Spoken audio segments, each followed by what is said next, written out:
little. As a Hashem, today's daf is Okay. Basra, Mehaibin daf tzadik beis. And a minute, halt a minute.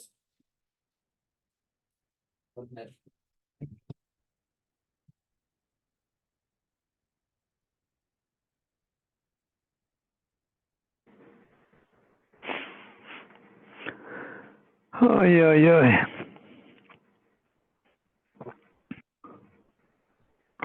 The Heilige Gemara. V'hamisnase l'chol l'roish. Tzadik aleph and beis. V'hamisnase. Yeah.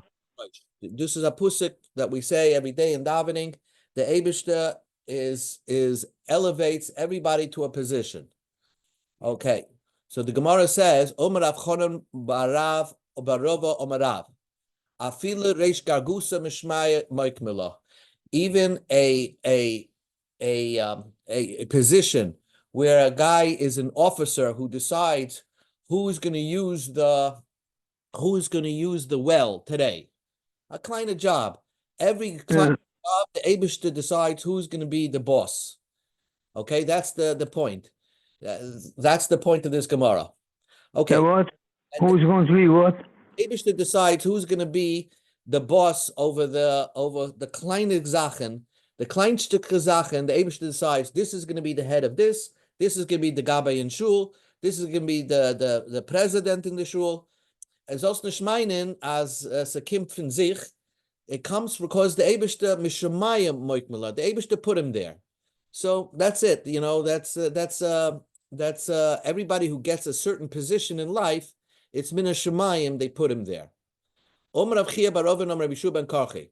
Now we're going back to why did Elimelech and Machloin and Chilyon leave Eretz Yisrael? Chas v'sholem, he says, shafilu matzu subim lo yatzu. Even if they were found a little bit of bran to eat, they wouldn't have left Eretz Yisrael. The only reason why they left Eretz Yisrael because there was nothing to eat. So if they nothing to eat, then why did they die young? Why did Elimelech and his two children, Machloin and Chilyon, die very young? Why? Answers the Gemara, because they should have been mispalel on their generation that Hashem should end the hunger, and they didn't. Even with your little tefillah, you could help even the people who are cast away. In other words, they could have davened. They shouldn't have left Eretz Yisrael. And Eretz Yisrael, the davening goes a little better. We said you're not allowed to leave Eretz Yisrael. When are you not allowed to leave Eretz Yisrael? Ela mois bezol uperes biyoika. That means you're not allowed to leave Eretz Yisrael if money is everybody has money, but the fruits are very expensive. In other words, there's inflation, but the job market is very good. Then you're not allowed to leave Eretz Yisrael. Like Baruch Hashem today, there's inflation, but the people have jobs. But in a situation, moyes biyoiker, nobody has money. It's nobody has money. Even if the prices are cheap, but nobody has jobs, right? Even if there's 4 soin of wheat you get for just a seller, because it doesn't the prices. It doesn't matter what the price is. It depends if people have jobs and are able to make money. Rabbi Yochanan said, "Nahirin, I remember kad hava carbon arba sein besela. The food was so cheap that for 4 sa'in, you get 4 measures of wheat for a seller, which is cheap. But nevertheless, you'd think that everybody was happy. Not true. In Tveria, where Rabbi Yochanan lived, everybody had a bloated stomach. When a person lo yaleinu doesn't eat, his stomach blows up. Midelays iser, because nobody had a dime in their pocket. V'yomer Rabbi Yochanan said, in the Hidna, I remember kad loy have a mitargim po'elaya lemidnach karta. There were workers did not want to work in the West. They didn't want to work in the west. Why? Because there was a strong east wind that was destroying the crop.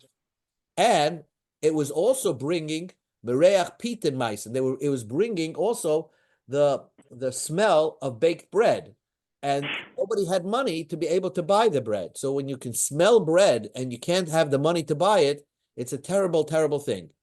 So nobody wanted to work on that side where the wind was blowing. Now, in a positive way, Rabbi Yochanan says, I remember when a young kid would hold and crack open, let's say, a charav is like a baksa, right? A carob. And it was so juicy, the carob. Usually a carob is a dry, like it has a dryness to it. And the juice of the carob would drip on his two arms, like you bite into a juicy peach or something like that. That's how good the fruit was. Rabbi Yochanan said, Nehirna, I remember Kavanata Urva Bisra, when a raven would eat a piece of meat, okay, and the meat in Israel was so fatty, and the raven was on top of a wall. A strand of oil would come down from the wall, from the top of the wall till the ground. So that's how Rabbi Yochanan remembered that. Rabbi Yochanan said, "Nehirna, I remember." Okay, this is a fascinating thing. This reminds me of the 1950s. Nehirna, it was a different time. I'd have a metallion, talia v'talyosa. When a boy and girl would go in the street, Beshuka, Kebarshis Esrei, when they were both 16 years old, or she was 16, or Kabar Shev Esrei, and he was 17, and they would walk and maybe hold hands. I don't know. V'loy have a chatan. They didn't sin. They didn't have relations. So that's how it was innocent times back then. Then V'yomer Rabbi Yochanan said, Nehirna, I remembered Kad Avri b'mei Midrasha. If you would say in the base medrash, the Moider Laham, that you agree with the goyim, Nafal B'deim, then you fell into the goyim. The Misrachetz Aleim, the Loin Dilheim, because whatever happened to them, they're going to take over from you. Okay. So now the Gemara goes further, right? Yes. Yeah. So that's now. The Gemara Vaita. Ksiv Machloin v'Chilyon. It says that their names were Machloin and Chilyon. Uksiv, and another pasuk in Divrei Hayamim says their names were Yoyash v'Sarav. So what were the names of the kids? What were the names of the children of Elimelech? Rav and Shmuel. Rav and Shmuel said, Chadam Machla Mechilyon Shman. One says their names, the real names was Machla Mechilyon. But in Divrei Hayamim, which is like a Chronicles, B'lama Nikra Shman Saraf v'Yoyesh. Why do they call them in Divrei Hayamim Saraf and Yoyesh? Answers the Gemara, Yoyesh. One was called Yoyesh, Nisyashim and Ugula. He gave up hope that the Jews will ever be redeemed. That's why he's called Yoyesh, like Yush. Saraf, the one that burned, he was guilty, and God felt that he should be burnt. So that's the names of Machlin and Mechilyon. The Chadama, others say no. Their real names at birth were Yoyesh and Saraf, Shimon. Their names were Yoyesh and Saraf. V'lama nikra Shimon Machlin and Mechilyon. Why in Rus do we call them by nicknames Machloin and Chilyon? It's a funny name, Machloin and Chilyon. Answers the Gemara, Machloin was called Sha'asa Gufa Chulin. He made his body unholy, so to speak, by leaving Eretz Yisrael. The Chilyon, and also, why is he called Chilyon? That he was guilty, that God wanted him to be destroyed, completely obliterated from planet Earth, basically. That's why Chilyon married Orpah, and nothing happened from his family. Machloin, who it says that they were moichel his averis, his wife was Rus, who ended up becoming a Jew. Tanya, we learned in the Brisa, Commander Omar, like the opinion that says Machlin v'Chilyon Shmon, that their real names was Machlin and Chilyon. Tanya, we learned in the Brisa, my diksiv, why does it say this in the Pasuk? V'yoikim anshe chazev v'yoyesh v'sarav, Asher ba'alu l'moilif yeshuvu lechem v'advarim atikim. The Yoikim, that Yeshua. That's Yeshua. Shehekim Shua Lanshi give him. This pasuk is talking about different people. Okay, Yoikim in that pasuk is called Yeshua because he kept his oath to the people of Givon. He didn't kill them out. Anshi Kaiseva, Ela Anshi give him. The people who are deceptive are the people of Givon. Shekizvu be Yeshua. They fooled Yeshua. They came up dressed up, and Yeshua accepted them and did not kill them. So they fooled Yeshua in thinking Yeshua thought they were making peace with him. V'yayish v'sarav, the Brisa says, Elamachla Mechiliam. Those are Machla Mechiliam. V'lama Nikron Shimon Yayish v'sarav. Why they called Yayish and Sarav? Yayish nis Ashman Agula, Sarav Shisayit Sreif Lamakam. Asher Boalu Lamayev. What was special about Machlin and Kilian or Yayish and Sarav? Shenasu Nashi Mayabis. They married Goyish a woman, Mayabit woman. Yeshuva Lechem, but they returned to Beis Lechem. Shezuz Rus Hamayivia. This is Rus. Sheshava. She returned. Benidbaka, and she came connected to the Jewish religion. But Beis Lechem Yehuda in the place called Beis Lechem Yehuda. Vadvar Matikim. This is old news. Dvar Maloli Atik Yomain. God even says the Ksiv Vitzosi David Avdi Kshiv Steve Nechanim Tzois. Somehow in Tanakh it references that from the daughters of Lot, David HaMelech is going to come out, because it says in Chumash that Lot's daughter Shnei Bonecha Hanim Tzois, where it says by Parshas Vayera, the Malach tells Lot, take your children, take your two daughters who are found here. And then it says David was found, so to speak, Mitzasi David Avdi. So it was a reference already in the Eibishter that somehow the Mayabit lady is going to become a Jewish person. And from there, David HaMelech is going to come out. Okay. Heime Yotzrim, V'Yoshrin Netarim, Ugderim HaMelech B'Mlachta Yashru Sham. Heime Yotzrim, this is another pasuk Kedarshin Divrei Yomim.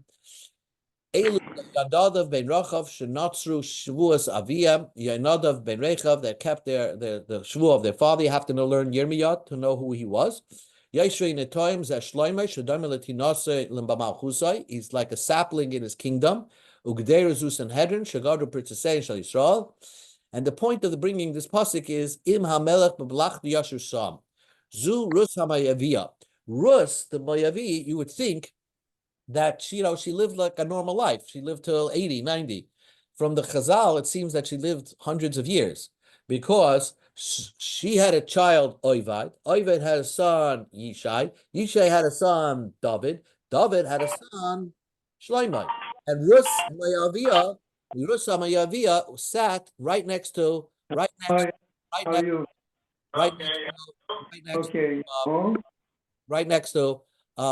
Shloimeh Melech. Shloimeh ben Benoisha ben Benosh Nema v'Yosim Kisei le'Im Melech.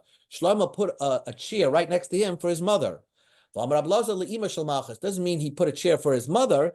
It means he put a chair to sit right next to him. Was Rus Hamayavia, so she was able to see many generations, a few generations later. Taner Rabbanan will finish off this. You're going to eat the old tvua without any. It's not going to rot. My beloy sal mountain. Rav Nachman beloy ritzinta. It's not going to be rot. Rav Sheshes Shama beloy shedifa. It's not going to have blight. It's not going to be blighted. Tanya Kavosei Rav Sheshes. We learned the Brisa aligns itself with Rav Sheshes. Tanya Kavosei Rav Nachman. In other words, by the way, this pasuk I meant to say is talking about Shemitah, and the Torah is guaranteeing you that if you keep the Shemitah and the Yovel, then when it comes time to eat, you're not going to be a shortage of food because the old food, the old wheat is going to be preserved. That it's not going to rot, and it's not going to have blight to it. It's going to be good. Tiny Kavos Rav Nachman. I might think that the Jewish people, by keeping Shemitah and Yovel, are going to wish the new crop is produced because the old crop was destroyed. They don't need it because till the wheat happens by itself, we're not looking for it because the old wheat did not rot. Maybe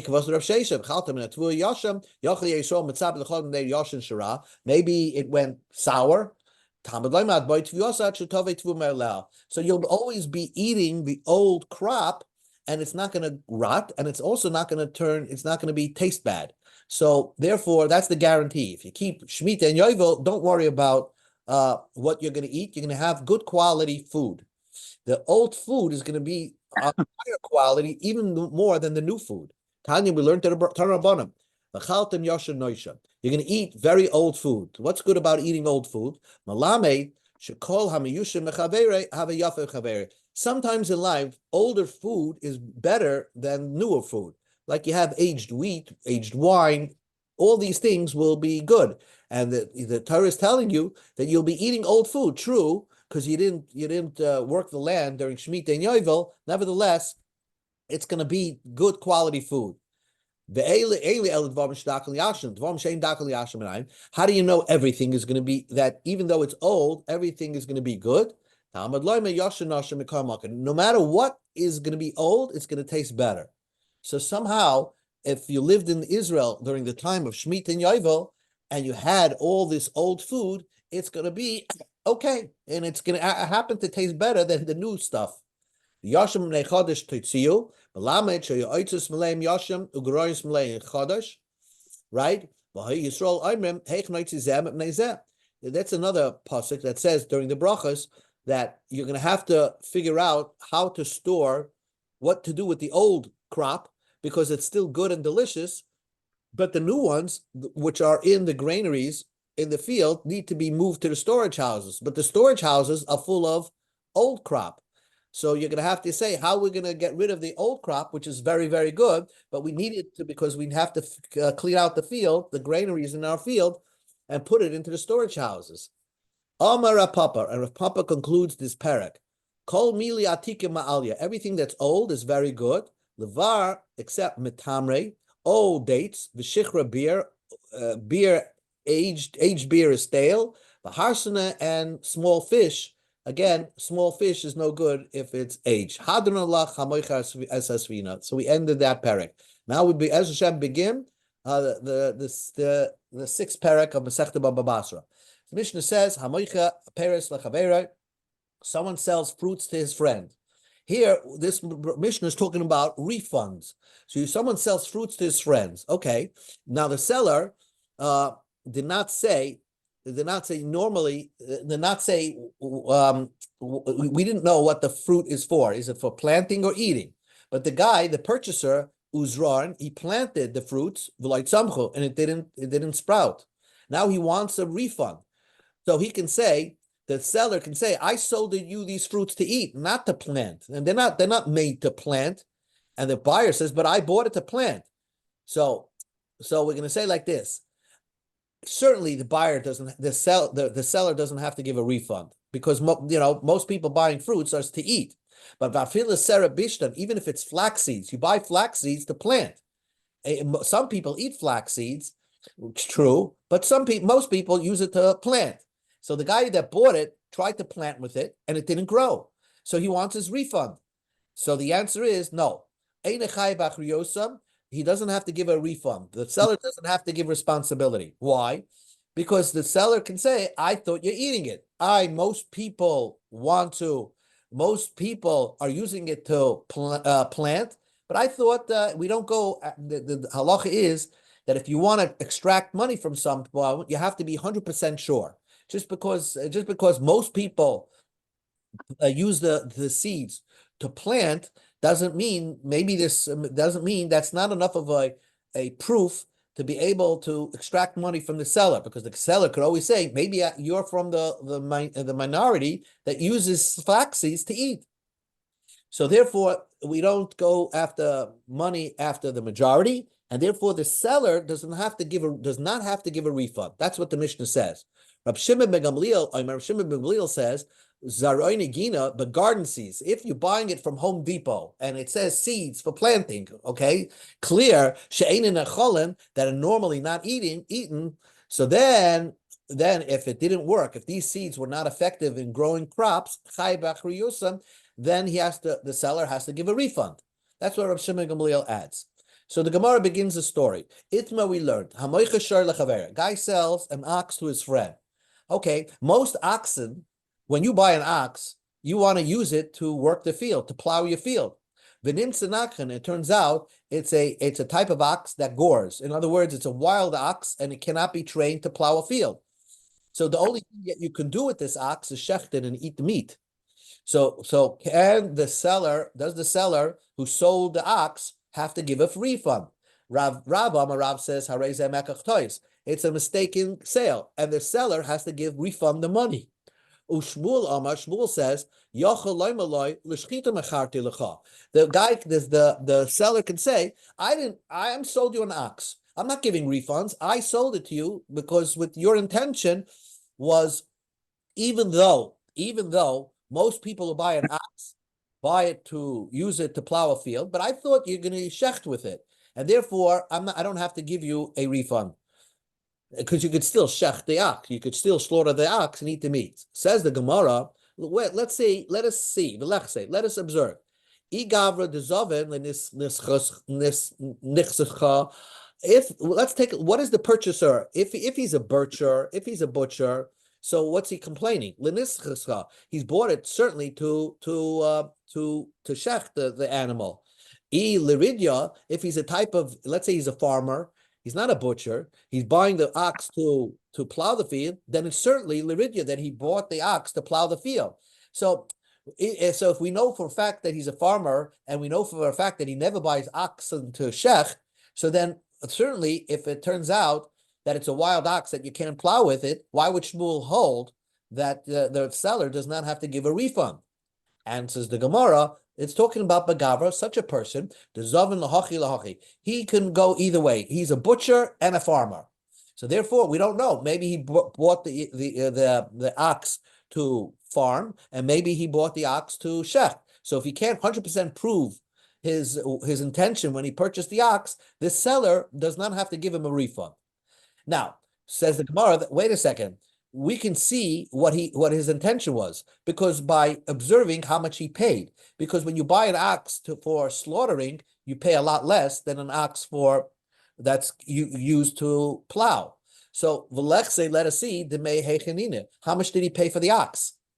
If he paid less money for the ox, then he certainly bought it for shechting. But if he paid a lot of money, then that indicates that his intention was to buy the ox to plow a field. And says the Gemara, and if you bought the ox to plow a field, and it turns out it's an ox that you can't plow a field, so why would Shmuel hold that the seller does not have to refund the money? And says the Gemara, the Yaakov Basra of really, if the slaughtered meat is exactly the amount you would pay for a plowed ox. So if you slaughter the animal and now prepare the meat, that meat could be worth as much as a plowed animal. So no matter what he paid, if there's no indication what the purchaser's intention was. Maybe his intention was to slaughter the meat because it's the same price that you would pay for a plowed ox. So the Gemara says, if that's the case, what's the difference? At the end of the day, why would he want the refund? It's worth the same thing, even if he bought it for a plowed field, but now all he has to do is slaughter the ox, and now he has meat, sell it, and get his money back. He doesn't have to go back to the seller to have him give him a refund. And says the Gemara, nafkamina litircha. He has to bother, because now the purchaser would have to slaughter the meat and then go on to the market and sell it. Like this, if he was fooled into this sale, he could easily go back to the seller and say, listen, my intention was to plow with this ox. You sold me an ox that could only be slaughtered. Give me my money back. So Rav says you have to give the money back, and Shmuel says not so. Hey Chidami, says the Gemara, what are we talking about? We go to Amud Beis, Sadik Beis Amud Beis. If the seller, let's say the seller has no money to give him back, li'akev tura bezuze, let him hold the ox. In other words, let's say the seller doesn't have money to give him back. The Amri Inshi, people say, min mari rashvaseich pa'aria pa'ara. When somebody owes you money, take whatever you can, or hold on to his even brand. If he has brand by you and you're watching his brand, hold on to it. Because at the end of the day, at the end of the day, you have something. Answers the Gemara, this is the case, and here's the clear, and this is where we're going to end. Loitzricha, we're discussing over here the ikil l'shtalumimine. The guy, the seller, has money to pay back. If he wanted to give a refund, he could give a refund. Nevertheless, Rav says, Harei zeh mekach tos. It's a bad sale. You nullify the whole sale. Why? Because Basra ruba azlinim, very important. Why do people buy an ox? Because most people buy the ox. Ruba liridya zavina. Most people buy an ox to use it as a what? To use it to plow a field. Therefore, if it turns out that he was fooled and now they can only do is shecht with this ox, then it's a mekach tois. Shmuel says, Ki azlinim basra ruba. When do you go after roiv most be isura? Let's say you isur. If you don't know if it's kosher or not, so if the statistical indication is that it's a majority that it's kosher, then you go kosher. And if it's not, then you go not kosher. That's by isur. B'mamoina, when it comes to money, law, you don't go after that. You can't decide a money problem just by a majority. And therefore, unless we're 100% sure that the purchaser bought the ox for plowing, the seller could always claim that you're the type of person that bought the ox for slaughtering. Even if the purchaser says, no, I meant to buy it for plowing, and I'm from the majority, but the truth is that maybe he's also from the minority that buys oxen once in a while to slaughter. And the seller says, I sold it to you, an animal that could only be slaughtered, and therefore I don't have to give you your money back. And that's why Shmuel says you don't have to, the seller does not have to give the money back. And Rav says the seller does have to give the money back because it's a mekach tois. Okay, we'll stop over here and we'll continue Be'ez Hashem on this sugya.